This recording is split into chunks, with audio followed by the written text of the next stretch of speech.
Good afternoon. My name is Paul Charnier. I'm the editorial page editor at the Day newspaper. We welcome you again to our forum, Lunch with the Candidates. Today's forum will involve our candidates from the 41st House District, which includes sections of Groton and New London. And our candidates today are the incumbent Republican representative, Aundre Bumgardner, and his Democratic challenger, Joe De La Cruz. I'm joined today by news columnist David Collins and by Day staff writer Deborah Strasheim. So we're going to have the next hour to discuss issues relevant to the state and to our region. And we're going to go right to questions, and at the end of our hour, we'll give both candidates a chance to summarize. So our first question is from Deborah Strasheim, and it's to Representative Bumgardner. The budget plan you support for the state would cap borrowing.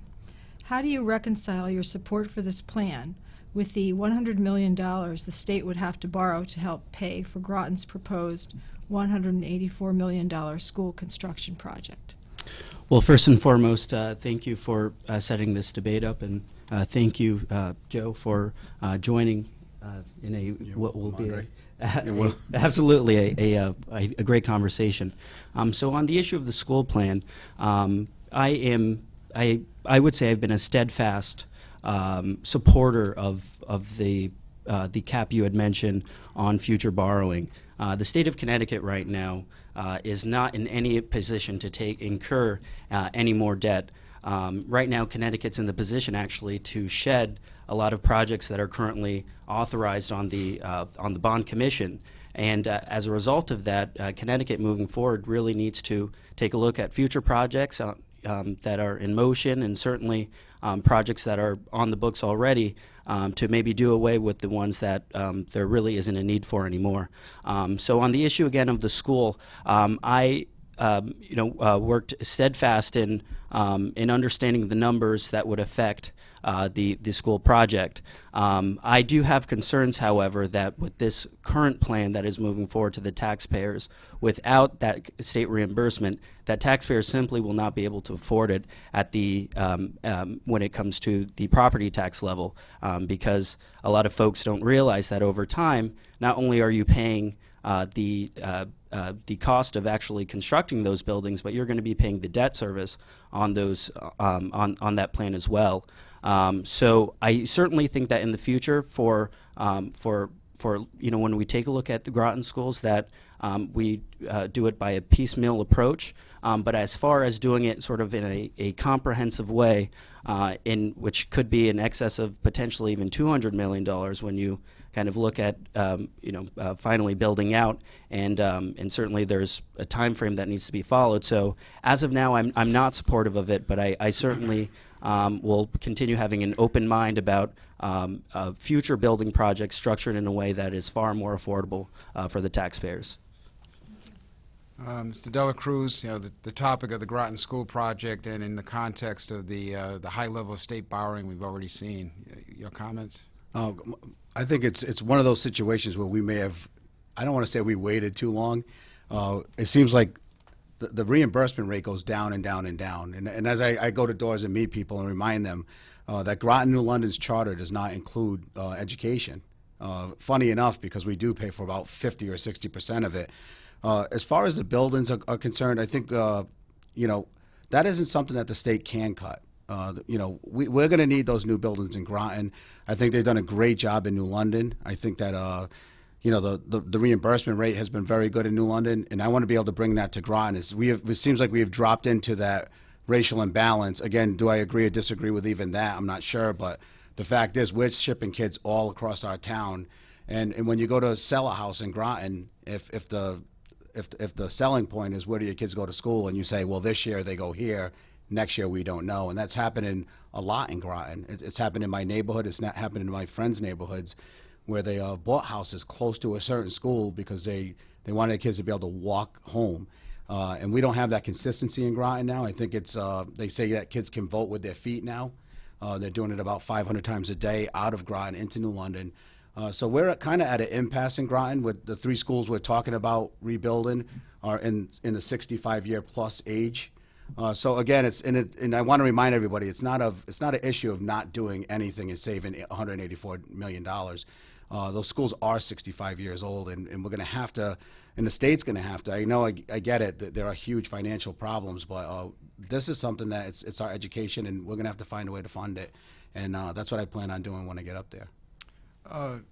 Mr. Bumgardner, yeah, go ahead, and then I had a follow-up, but go ahead. Absolutely. Well, I think first and foremost, we need to look at the reason as to why the district moved forward in building these schools or proposing to build these schools.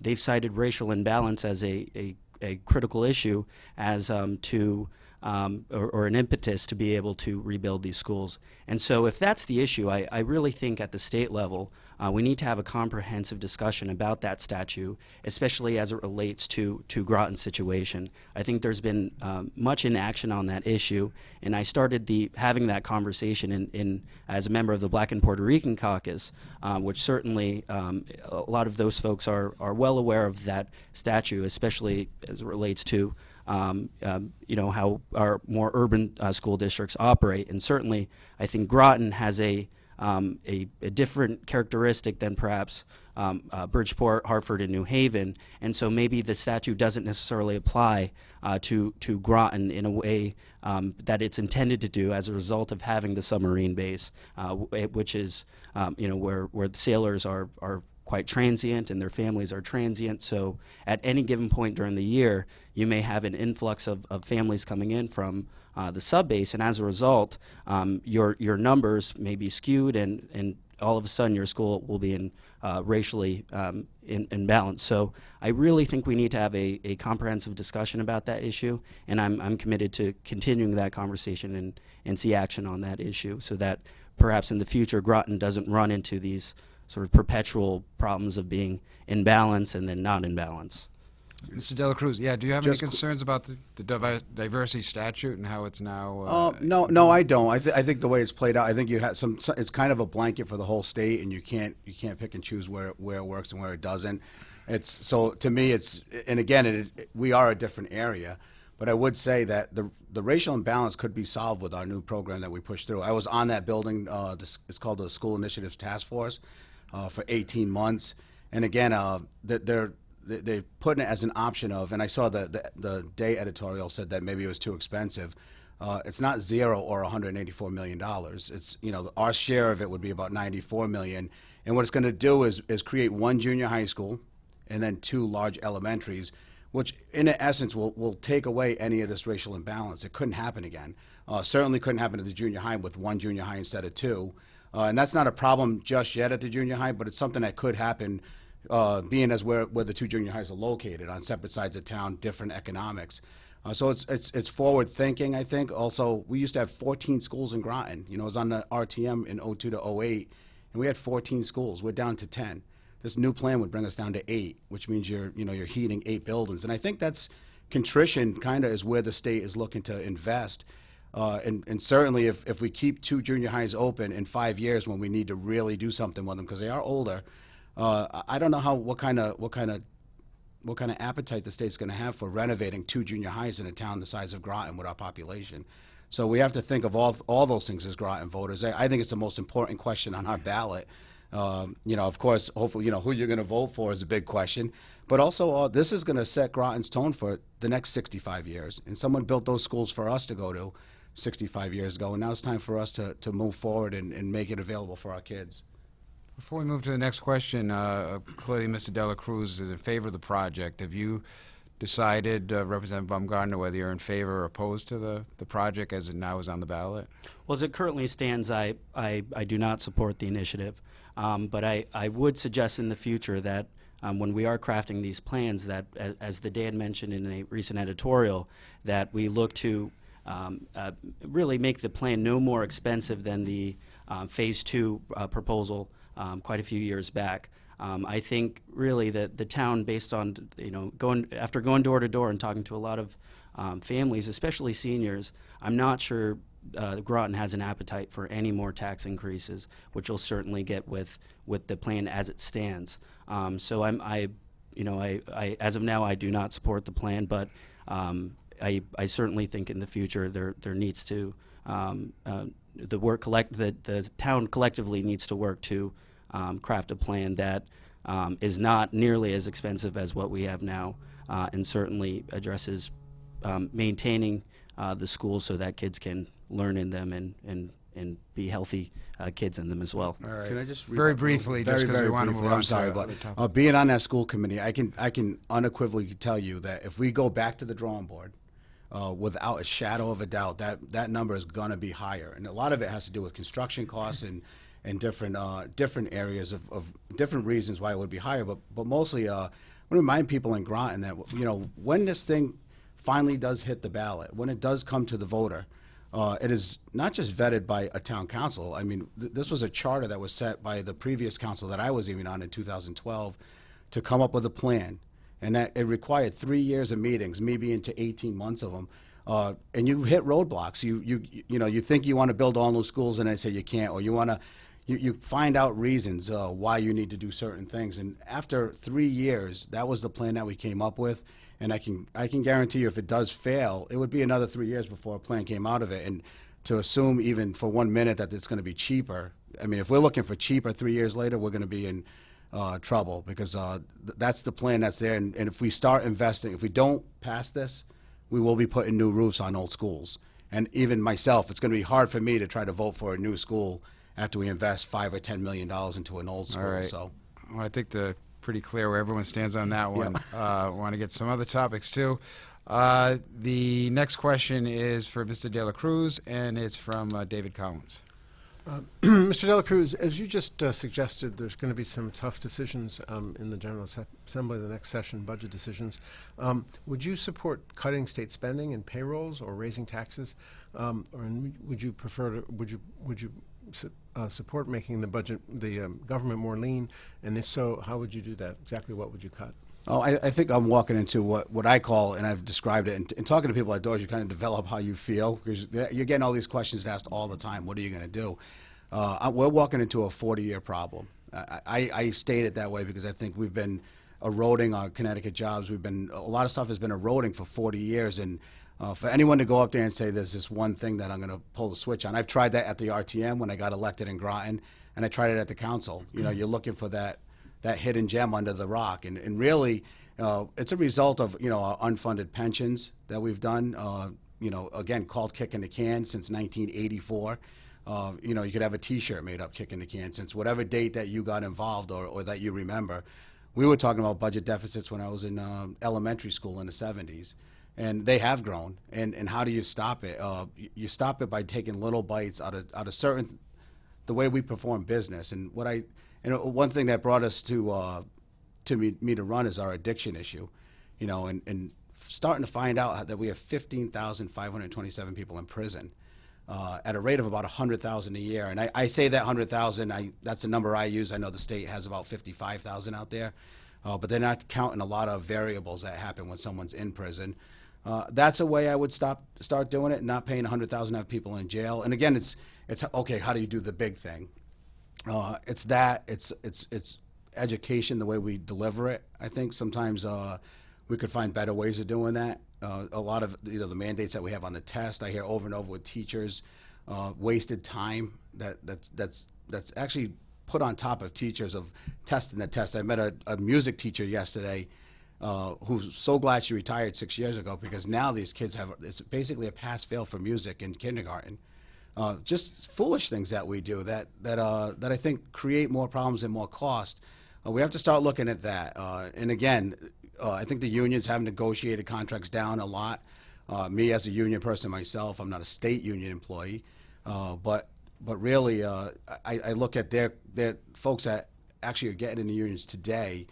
They won't have certainly won't have what the unions had earlier. So that's working in a direction also. But we have to start funding it, and it's going to take a long time. It's when you buy a house when you're 25 years old, you don't pay $150,000 on day one. You take 30 years to do it. And I think it's going to be a seismic shift in the way we do things. But I think I can bring that to the table. I certainly do.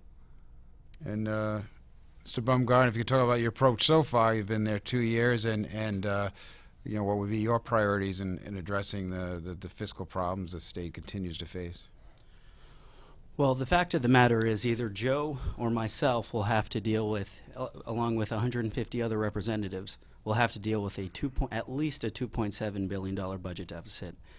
You're not going to solve that issue by simply making sort of arbitrary cuts to certain programs. Certainly, I think criminal justice reform is a critical function of the state of Connecticut to get to that point, but it's a very small piece of it. In order for Connecticut to balance its budget in not just 2 years, but 5, 10 years down the road, we're going to have to, we must renegotiate contracts with our future pensioners and state employees. If we don't, we're not going to be able to fund any project, whether it's transportation investments in the future or new schools, without addressing that issue, because we will not have enough money to pay for those things. So I think Connecticut needs to look to what Rhode Island did, where they had a Democratic governor and worked with a Democratic legislature to pass reforms that, if you looked on paper, you would think a Republican signed them. And so that includes making changes to the cost of living increases to those future retirees. Certainly ensuring that future retirees contribute more towards their OPEB health care and their pensions. The fact of the matter is state employees are not receiving the same benefits as folks in the private sector. In fact, their packages at the end of it, by the time they retire, are very, very lucrative. So we need to make changes to that, because if we don't, we already have a ticking time bomb with our debt, and we could risk not being able to make payments to our state employees simply because about $200 million in our rainy day fund, and if we keep raiding it and run a deficit, we won't have any money to pay the bills. And this is a very serious issue that I think both Joe and myself need to be cognizant of, certainly with Joe serving on the town council and every legislator and the governor. So I think if we don't address these issues, my generation and will really, I think, feel the pinch, because debt is something that has to be paid in the long run. And when you look at the way Connecticut spends its money, it's really going to be my generation that ends up picking up the tab for, I think, years of reckless spending. Mr. Cruz, if you could react to what you just heard and the idea of his target is demanding yet more concessions from labor. I'd like to hear your reaction. Yeah, and I would say labor they've made a lot of concessions, and again, I think the ticking time bomb you're talking about, I agree. These are large sums of money that need to be paid. But I'm always reminded of the large ticking time bomb that I call, and it's my coined phrase, I guess, but I call it the non-pension crisis. We are in the middle of a non-pension crisis in our country, and no one's talking about that because it's not funded at all. There's been reports where 6 out of 10 baby boomers, if they had a $1,000 automobile bill, that would change the way they lived in a month, this month. And it's the fact that, when I got into the workforce in 1989, I got a job with benefits, with health insurance. It was a non-union job. I worked there for 8 years. The union had tried to organize the company I was in with me being involved with it. They fired me, and they gave me my retirement check after 8 solid years of working with overtime, day in and day out. I got $1,600 in 1996 from that company.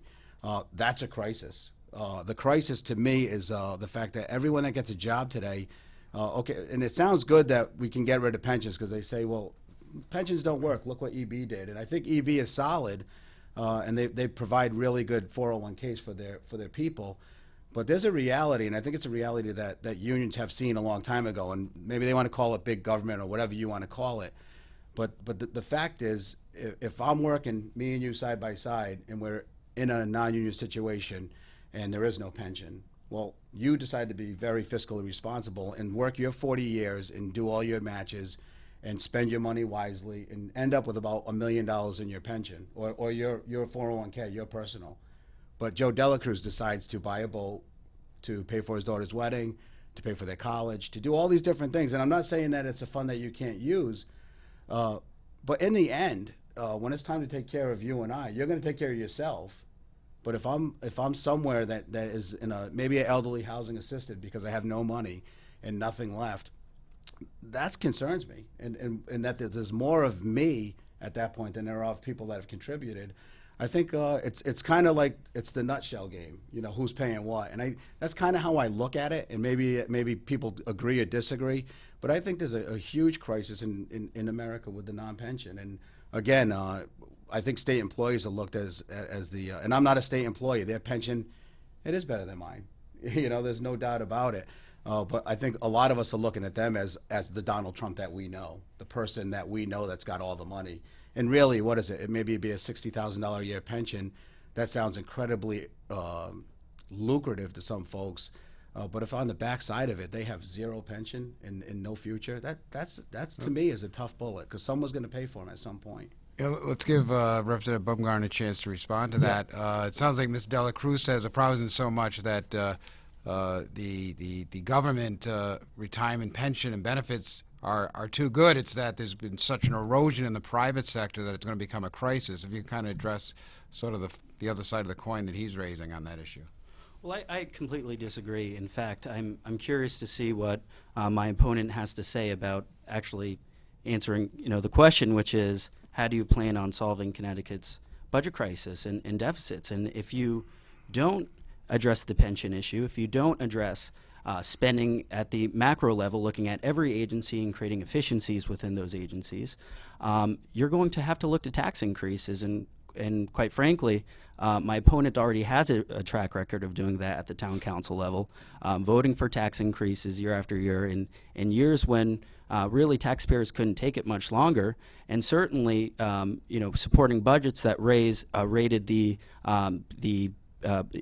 fund balance, which is the equivalent to the rainy day fund, which should not be depleted in times when we are in a fiscal crisis. So, I'm proud of my record. I'm proud of the fact that I have supported these reforms. I think my support of these reforms running 2 years ago was a large reason why I was able to defeat a four-term incumbent who supported these policies and really got us to in the situation where we're in. Long story short, I really think that this needs to be priority number one, not just for a Republican running for office, but I think even Democrats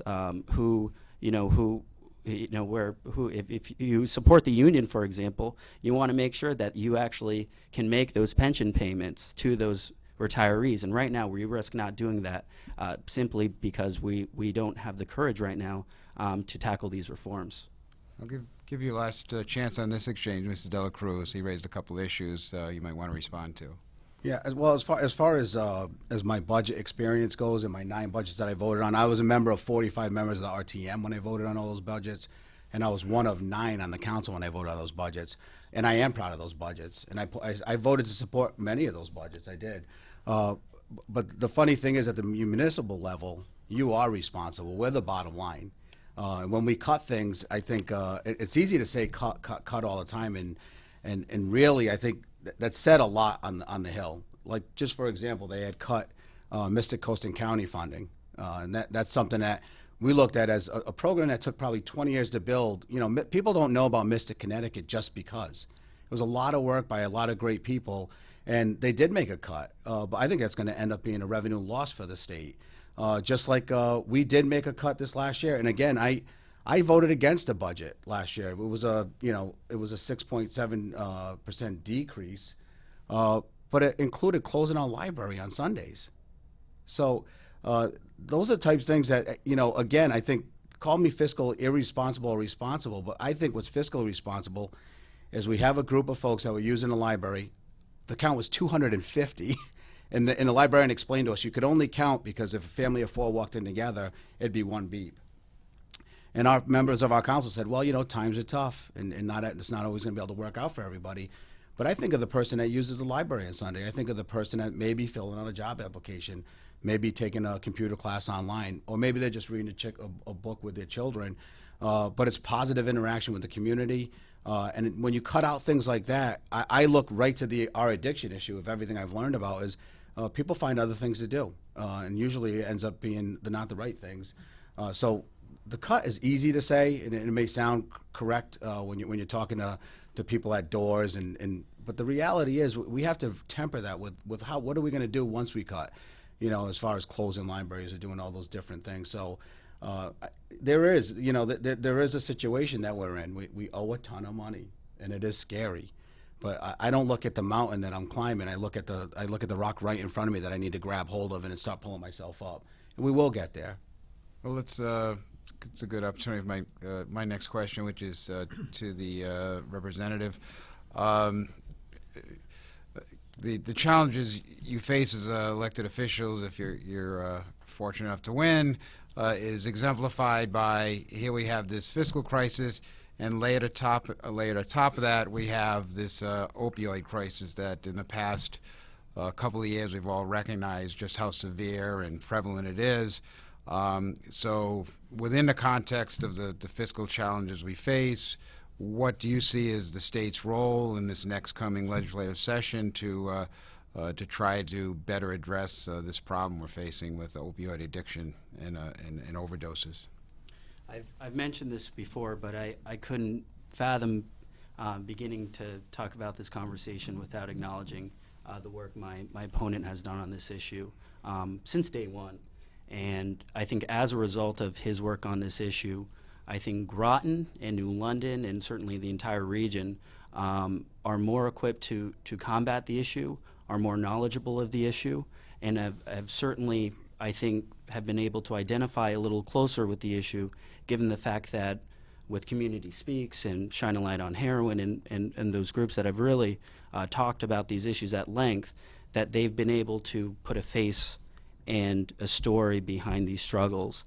And I think as a result, the community, I think, is in a much better position to solve these issues shoulder to shoulder, hand in hand. The first meeting I went to after having pretty extensive head surgery this past winter was a Community Speaks meeting with both Joe and Tammy. And when you're in that room, in that setting, and you just listen to the questions and the conversations that take place, you can really imagine the struggles that these people have gone through for a long time. A lot of it may be connected to being unable to find a job. A lot of it may be connected to simply having a addiction by virtue of your family. And so moving forward, I think it's critical that, one, we allow law enforcement to be able to in cases of where someone overdoses, that law enforcement is equipped to administer Narcan, which I think all communities across the U.S. have maybe 3-4 years ago that wasn't the case at all. So I think that's been a step in the right direction, and certainly I think when we're looking at treatment, ensuring that those people that are really having a difficult time getting off, whether it's heroin or prescription pills, that those people have a chance to be isolated in a program where they can rehabilitate. And right now, I'm afraid that there are many folks who go through those programs on a short-term basis and leave and end up back at square one. There's a very high rate of recidivism. So I think, again, identifying individuals in the community that needs the help, like the work Community Speaks has done, is critical to solving this issue. The outreach is important. And I think if you have that, which is probably about half the battle, and certainly the dollars for programs and programs where there's more oversight and accountability, especially when it comes to group homes. I was reading in the story in the day where there's a group home that, where the cot was on, milk cartons. I mean, that's pretty despicable. So I think when we're talking about this issue, we really need to raise the standard and take the treatment seriously. And really have, I think, better accountability and oversight over the programs that are administering treatment for folks facing addiction. Mr. Dela Cruz, what would you hope to accomplish on this issue if you were elected? Yeah, I want to thank Aundre, too. As an elected official, Aundre did show up at our meetings. Aundre's called us and asked us how it was affecting the community, what he could do at Hartford. I think this is an issue that isn't bipartisan, really believe that, and Aundre showed that by coming out. I will say there are a bunch of things we can do that are different. For instance, with these past budget cuts, again, people are attached to these dollars. We've gotten calls from sheriffs. Now, our group has typically helped people that are 18 and over get help to get into rehab. Well, a sheriff called us concerned because before this budget went through, judges were automatically given a 7-day detox and then providing a 90-day treatment for, say if someone's on heroin and they're 14 years old and mom and dad just found out, which is completely normal now. Well, the new wave, and the sheriffs kind of were getting a feeling that it was going to be the 7-day detox, but then go back to mom and dad's house. And I can tell you by someone who's experienced it that you are not ready. You are not ready to deal with someone that is facing this addiction. They need professional help. Again, my fiscal responsible mind says let's give them, that 14-year-old, that great first recovery, that great first chance, and maybe they won't be in prison in 3 years at $100,000 a clip. I think that is a huge number, and I think we can actually save money by actually intervening early. There's a lot of other things. We've helped, again, through this addiction. My eyes have been opened. I think I've always been a good person, but walking into a church basement meeting that was a half mile from my house 3 years ago, and meeting 75 people, 2 kids who I coached in baseball that were in their 20s, look at me into the room and feel the shock, and I felt like I intruded on them, but I felt like the community let them down. And that day I decided that, my wife and I decided we're going to start something and help these people get the help they need. Again, I go back to my job that allowed me to send my son away. I think Deb was probably talking to me when I was at my most vulnerable, and I just couldn't wrap my head around not being able to just bring my son to the hospital. That's not what this disease is yet. We're going to make it that way. We're going to make it where if your kid is sick, then you're going to be able to get them the help they need. And again, how do you pay for it? That's what I hear at the doors. That's what I hear on my fellow counselors, and they say, we realize, Joe, how close you are to this issue, but how do you pay for it? My answer over and over again has been, how do you not? Because this is going to be a humongous burden on society. This is a whole generation of people right now. One woman joined our group because, and I always ask, why are you here? We average about 70 people a month at our group. And she said, well, I just brought my 21-year-old daughter to her 7th funeral and decided now was the time to start learning about this as a community. She compared it to when she was young as a 9-year-old in the Vietnam era, someone dying 2 towns away, and all 3 or 5 towns got together and did a vigil for a young man. I can't remember which town, but it was local. And she said, well, that was the one kid I knew that had passed away in Vietnam. And my daughter knows 6 or 7 people, maybe, and who knows next. But what do you do? She said, these kids are going through their own Vietnam, and it seems like we're not paying attention. So those are the kind of people we're meeting. It's hard to put a dollar on the savings that you'd get by helping someone out that way, but I think truly this is going to be maybe the disease that changes the way we look at a lot of things. It's changed me.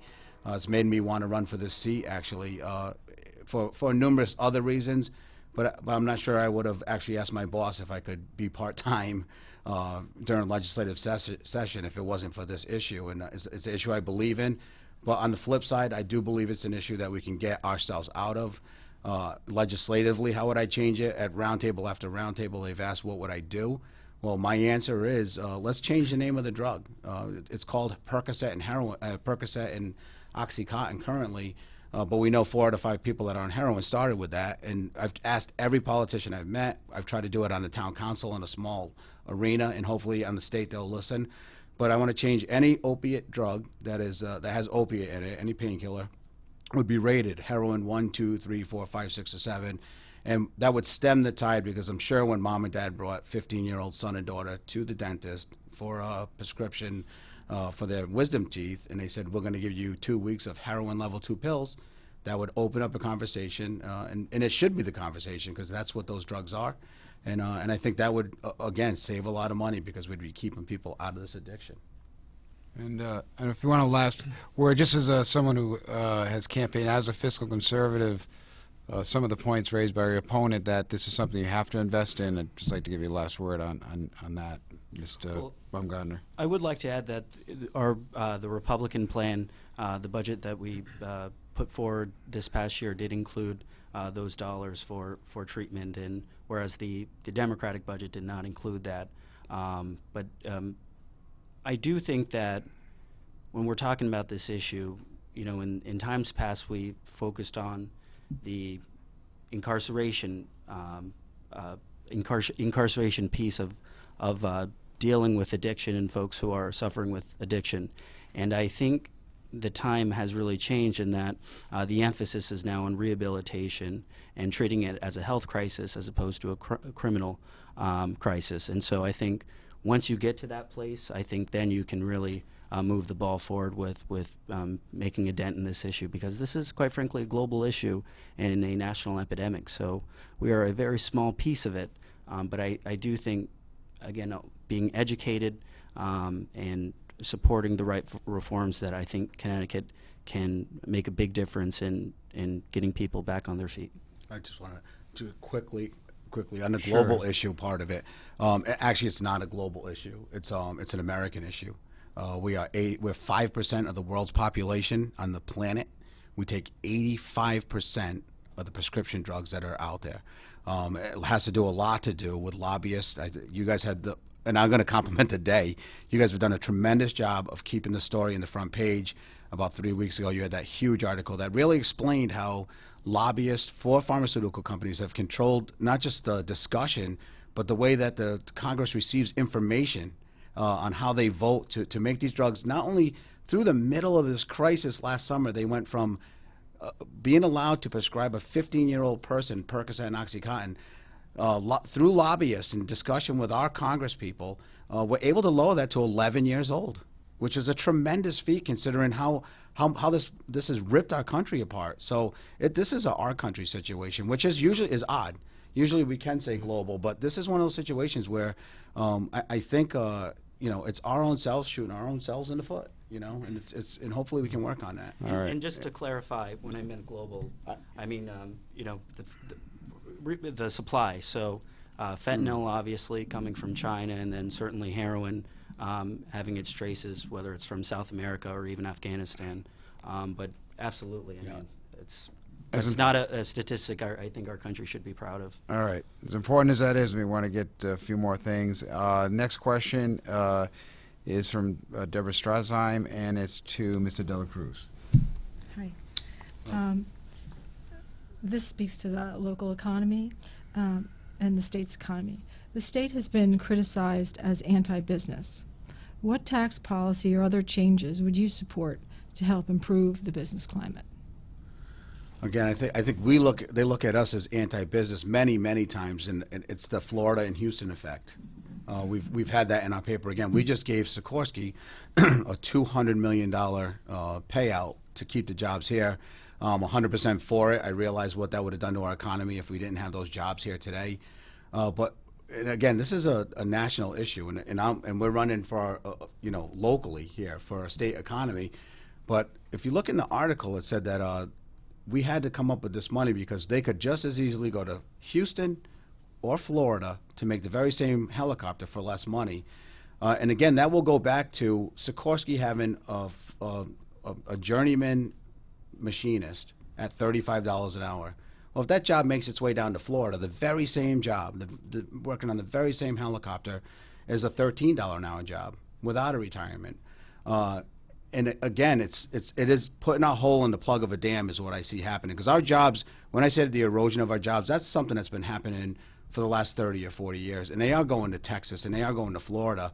The only problem is when there's a population in Texas and Florida, a huge population that all receive earned income tax credits. So really, when those jobs leak out of Connecticut and go down to Florida, down to Texas, we are shoring up essentially the jobs we lost with earned income tax credits, with federal welfare, with federal housing acts. Actually, if it even goes back to what we spend on our special education right here in Groton, $22.5 million. Well, the original agreement with the federal government was we'd get 50 cents of every dollar for helping these people in special education. Well, the new number is we got $1 million. And that's the number we've been getting all along since I've been involved in our local government. I'm sure if Groton was getting another $11 million for their special education, which was promised, and now diverted down south because, well, we're a little poorer and they're qualifying for different things. You can't come up from Texas as a governor and say, well, you're too expensive. when the reality is we're lifting up your whole entire workforce down there. It's something I see as clear as day. I think that's part of the conversation we have to change nationally for us to fix our budget up here in Connecticut. But it's happened, and I think that's really, and how does that help our economy here locally? And it needs to be, that conversation needs to happen, because we can't have to offer a company that's here that makes good money $200 million to stay because they're holding us hostage. Because that's just that's this helicopter. There's going to be a helicopter 10 years from now, and if Trump got his way and ends the federal minimum wage, completely ends it, Houston could come up to our company right here in Groton and say, Miss Hillary, why would you pay Joe Delacruz $35 an hour when you can come down here to the great state of Texas and pay him $4 for the very same product and the very same work? And that's erosion that has happened over time. I have a cousin that moved here from Connecticut down to Florida. She's been there working 2 jobs. She's been there for almost 10 years as CNA up here, making about 15 or 16 an hour. She's down there making 11. And it's a tough job, and she works a lot of hours. Well, they just had that hurricane, and her fridge went out, and she lost all her food. The family got together and sent money down so she could buy food again. So their economy is doing great if you're in that gated community and you retired from up here and you live down in Florida now. But it's not so great if you're living there trying to make a future for yourself. And I think until we address that, it's going to be very, very hard for us to address our issues here locally, because we are supporting the rest of the country, I feel, with our wages. All right, let's give Representative Bumgardner the chance to comment on the question, which is about the characterization of Connecticut being business unfriendly. Your opponents raised the national context for that. What do you see as your job if you're elected to try to increase job growth in Connecticut and improve that reputation? Well, what does General Electric and Pfizer have in common? They both packed up a critical part of their operations here in Connecticut and here in Groton and moved up to Cambridge, Massachusetts. Why? Certainly you can reference the fact that they have educational institutions such as Harvard, MIT, and a wealth of other schools where they can pick the best and brightest students to become their future employees. But I do think there is a lot to be said about the fact that Massachusetts in the last year, with a Republican governor and a Democratic administration, has targeted their business climate as improving their business climate as the most important goal over the next few years. Within the last year, they reviewed every single regulation on the books. They decided that about a quarter of them would be eliminated and found that they were unnecessary. Another quarter were good, and the other half, over the next year, they will continue to review those and improve them to improve the small business environment and certainly the corporate environment across the whole. So I think at a micro level, when it comes to economic development, Groton and New London have no reason to, and this whole region, quite frankly, have no reason to be still struggling to come out of recession. What is it? Nearly only 80% of the jobs have been recovered since the recession, almost 10 years ago now. So these are not. These are problems that we must confront. I think certainly electric boats growth, where we can, Groton will be the beneficiary of at least 800 jobs, and in the long run, thousands upon thousands as a result of electric boat now beginning to build their Ohio replacement submarines. And so that represents an enormous opportunity for Groton. And I think Grosso Tech and certainly Three Rivers play a critical function in educating the next generation of workers that will certainly work there. And those are high, well-paying jobs and high-value jobs. And quite frankly, a lot of those folks will, by the time when they retire, will be able to retire here and be able to support their family on those incomes. So we have to take advantage of that opportunity. And I certainly think at the state level, we need to look at improving the business climate by cutting red tape and certainly by not increasing taxes anymore. Which is tough, and I know it's going to be incredibly tough next year when we're facing, again, a $2.7 billion budget deficit. But we must refrain from it, or we do risk a GE or Pfizer leaving. Before we get to another question, I wanted to give you a chance to respond, Mr. Dela Cruz, to the point raised by Representative Bumgardner that New York, Massachusetts, they've seen triple the job recovery that Connecticut has. since the last recession. So is it really fair to kind of categorize it as a north-south issue wage-wise? Because other states face the same challenges Connecticut does. They seem to be doing far better with job creation. I think we're the little brother in between these two big states, and I think they're going to get attention, especially the movement of a lot of high tech jobs. The millennials don't want to mow a lawn. They want to live in a spot where they're in a city where they can get on a train. The way we solve that, and it's been a dream of mine here locally forever, is we have tracks that go north and south of the river. If they connected all of our major attractions and employers, that may bring up business for us. Moves like that will make us more like Boston. And are we ever going to be Boston? No, but we do need a sense of place here. That's why I'm so proud of my work. That when I got elected in 2014, we went right to regulations, right to red tape. We came on. We were democratically elected, the first 5-4 advantage for Democrats in Groton in over 30 years. And then those 2 years with the help, Bob Frink really powered it. But we were able to get an outside consultant, which hadn't been done before in Groton. And they came in and did some research and made us look inside ourselves as Groton, as a community. And the results are incredible. Came up with millennials not wanting these big lawns. They wanted housing that connected them to trains. Maybe they don't want a car. They want a bike to drive to work. Those were all things that we didn't know. We also didn't know 8 out of 10 people leave Groton every single day after they get in their car after working at EB. And we want to change that dynamic and really want to ride that wave. And hopefully, I think that's something that we're going to be able to do. With the work we did early, before the EB announcement, we knew there was a problem. We had lost that $1.3 million when Pfizer took their building down. And I will remind you, I think GE left because, and I talked to a lot of people that were close to it, they wanted to go to Boston. What I don't like about the whole move is how corporations have kind of turned us into one big flea market. Hey, we're thinking of moving, and everyone's lifting up all this money. Here, come here, come here. Well, we hashtag Boston Strong, didn't we? We helped. We had our contribution to that tunnel. It was a $7 billion federal project, the Big Dig. Connecticut's contribution was probably in the hundreds of millions, maybe $200 million after we sent it to Washington and they sent it somewhere else. To me, how was that fair? You got these big cities that we've propped up and we've helped, and now when it's time to take a company, we're fighting like it's a flea market, and the money that we gave them for their tunnel is used to buy them from Connecticut. So I have this fairness gene in my head, and I always look at, how would that work? And if we were NFL teams and we took Tom Brady and we had a new team in Hartford, we would owe them an awful lot of money and an awful lot of draft picks. And it just doesn't seem fair, I guess. I don't know, but it's maybe a different view than anybody else has. But it's one thing that bothers me, and we never really performed an exit interview with them. And to me, one of your largest companies leaves your state.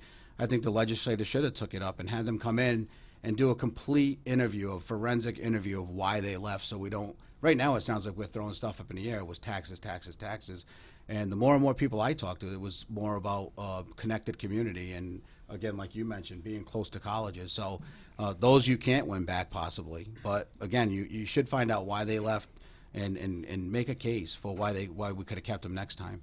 All right. I want to get to some more questions Yep, here. sorry. We're blowing through our hour, and that's okay. We've had a good discussion on a lot of these issues.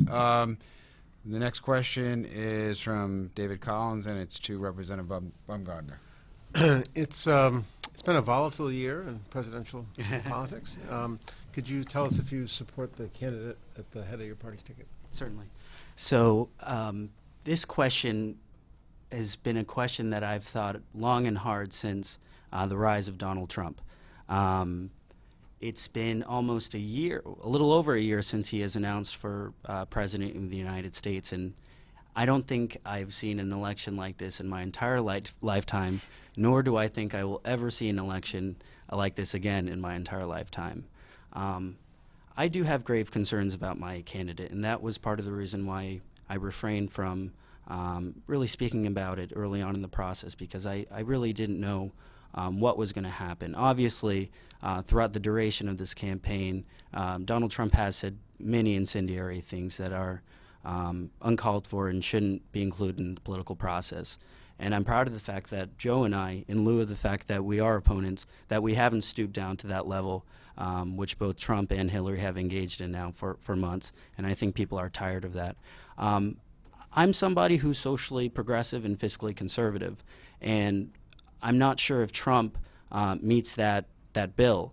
I've long liked Gary Johnson, even when he ran 2 years ago against Mitt Romney, and I plan on actually voting for him, which is not normal for a Republican to say and openly, but I think it's important that voters know that, because he's somebody who is being well received by people in my population. In some polls, he's ranked #1 with the millennials compared to Trump and Hillary. So I think that speaks volumes, and I think I wish there were more options, quite frankly. But I am very uncomfortable with both nominees, and I don't think that they represent the future in America and the greatest in America. And so I do think my party needs to do a soul searching after this. It has been very tough to run in this very volatile environment when we should be talking about issues confronting our state, like a $2.7 billion budget deficit and Governor Malloy's failed record. So, I'm committed to continuing to talk about the issues, but I do plan on voting for Gary Johnson for president this November. All right. Be fair, Mr. Dela Cruz, your candidate, the head of your tickets, had her own issues. She has. The use of the private server, which in the recent revelation that she seemed to have been told to vote as one thing and Wall Street executives something else. So, to be fair, I want to hear your view on the top of your ticket, what you plan to do. Well, I'm voting for Hillary. I'm supporting Hillary, and I feel like we are down to 2 candidates. Gary Johnson will not be our next president under any circumstances unless something really crazy happens. So it's almost a vote that's probably not going to count. And I brought up Trump's name a lot of times, probably just in our debate, and as offensive as he has been from the very beginning, from everything he's ever said, he almost cost me every dime that I own personally. Because everybody at work was saying he'd be the nominee out of the Republican Party. I told him I'd bet my life and all my money on it. And if someone took me up on that, I would have lost, because there were a lot of fine people, I thought, that were on that side, and they didn't come out of that side. And I think that you're stuck kind of with that candidate through that process. And the most dangerous thing that I hear him talk about, I mean, he said a lot of offensive things that I completely don't agree with. And I dismissed, early on I knew that's who he was, but when he talks about getting rid of the federal minimum wage, that's what gets my blood pressure going, really. I think, and a lot, it goes back to you talking about issues. It's like, we're not talking about issues. We're talking about a lot of things that, to me, that he does, I mean, they should matter, because he would be the president of our country if he was there. I just dismissed the fact that he ever could be president, and now that I'm sitting here thinking that there's a chance, of course I'm supporting Hillary. I mean, she's the other side. She's going to be, there's 2 choices, and hopefully we all get our thinking caps on here and make the right choice here in November, because and again, we need to bring other people in. I understand the actual being a union metal worker and walking on a site and talking to my guys and guys I consider brothers and sisters that say they're going to vote for Trump. There is something he has tapped into. The middle class has been hurting for a long time. And they're mad, and I get it. I get why they're mad, but I remind them, would cutting minimum wage to 0 help the middle class? And those are the issues I want to talk about. Would cutting business taxes help the middle class? And so that's who, I guess that was a long answer to a short question. But, sorry, just so we get at least 1 or 2 more questions. But I appreciate the response from both candidates. Next question to you, Mr. Dela Cruz. Do you think Governor Malloy is doing a good job? And Republicans have called him a job destroyer, and they've sort of made it a campaign as a good reason to vote against Democrats. So I'd like to hear you respond to those things. Do you think Malloy's doing a good job? And what are the argument that if you don't think he is, then you shouldn't be supporting Democrats like Mr. Dela Cruz? I will say that I think again, the working class Democrats that put someone like Malloy up there, you're thinking you have this Democrat in there and they're not going to run from social issues, no matter what the budget conditions are. And Malloy went straight to cutting addiction services, social services, eliminating people that I think help other people. making our most vulnerable more vulnerable. I'm not happy with what he's done there at all. I do recognize the fact that just as one of us are going to go to legislature this year with this mountain of debt that we faced, didn't start 6 years ago. I mean, these are issues that have been going on and on and on. And like I talk about taking a bite, taking a little nip. If this, the big salt pile down there, if you told me to move that pile, how am I going to move it? I'd have to move it one shovel at a time. That's your only choice. You're not going to move the whole thing at once. And I think he was faced with that. Again, you know, our economy hasn't been great. You know, the revenue from our gas is down. And the fact that we rely on that is funny, but that's our economy, and that's how our economy has worked in the past. So there's some things that I think they couldn't predict. They thought the economy was going to get a little bit better, and it didn't. He might have a little bit of bad luck there, but not. I'm mostly unhappy with the way the governor kind of ran away a little bit from us, from people, from you know, the way you cut social services. And I know times are tough, and I know I will be maybe one of those people that has to make that decision.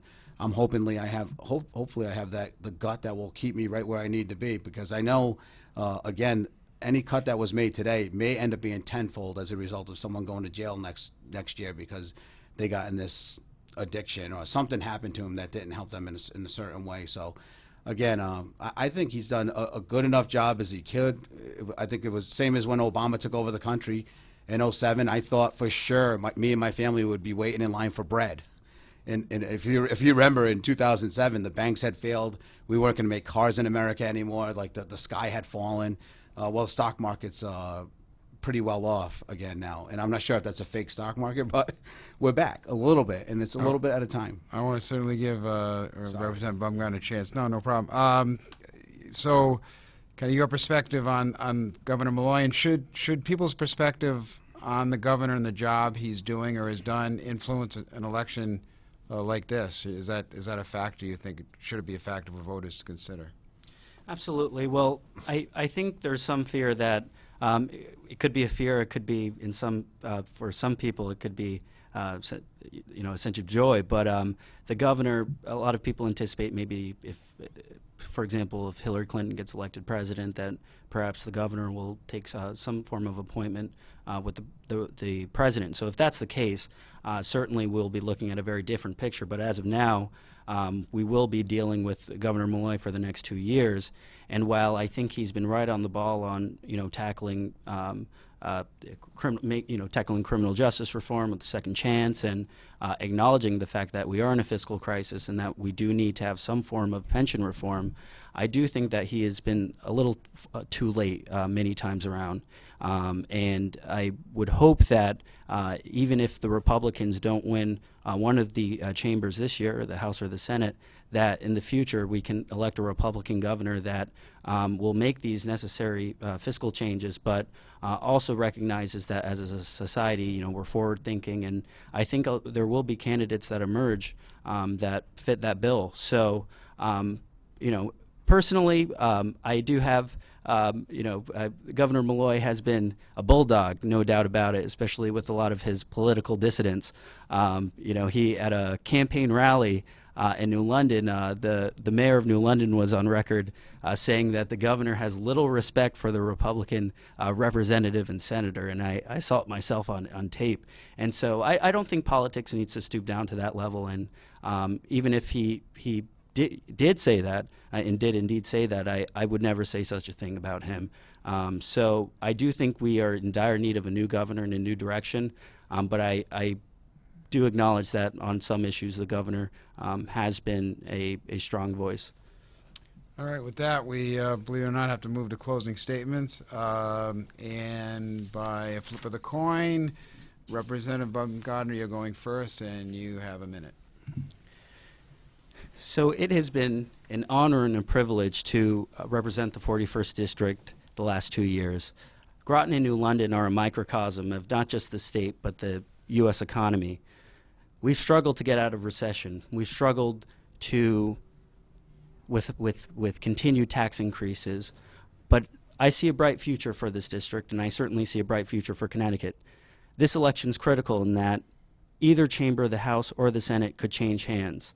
And as a Republican representative who has a track record of working across party lines, I think I am uniquely positioned to assist in the team to tackle the critical issues confronting our state moving forward, whether it's our fiscal crisis, which is improving the business climate for small businesses such as the shell fishing industry, which I was active in cutting red tape at the state level and passing an amendment on the House floor, which hadn't been done in years, and working across party lines with the Black and Puerto Rican Caucus. I'm in a unique position and have cultivated relationships at an early age and am proud of my constituent service. And as a whole, I think I've earned my second term. And no doubt about it, I think my opponent is a very worthy candidate as well. And I wish him the best of luck in the next 3 weeks. All right. Thank you. Ms. De La Cruz, you get last word, minute summary. Yep. Thank you. Thanks again, Andre. Again, a stand-up young man. Really proud to be in this debate with him. And thank you, folks, for having us. But I've been around. It's 45 years. And actually, with my 9 budgets, when we get up there and we know these are going to be a couple tight fiscal years, that there's going to be some fighting to be done up there in Hartford, and we're going to have to bring money back to our constituency, and that's Groton and New London. That's what I plan on doing. While help solving a lot of problems that the state has had for many years. I think I'm a different voice. I'm someone that's been I'm a construction worker. I'm someone that's renovated 3-family houses of my own, lived in New London. I understand how middle class is affected, and believe that any true recovery that we ever have in our country or in our region, if it's not pulling people along at a rate that is a rate that they can live with, a rate that they can self-sustain at, then it's a fake economy. And I think sometimes we've been in the middle of a lot of fake economies over the years, but this seems to be the tipping point where there's a lot of folks that don't have they don't have those means to retire. So again, I am excited about our region. EB is here. We're going to have a lot of jobs, and there's a lot of good things coming up. So thank you again, and vote for Joe in 2016. All right. We thank both our candidates. That concludes today's discussion. Remain online on theday.com through the election. Remember to vote. Thank you.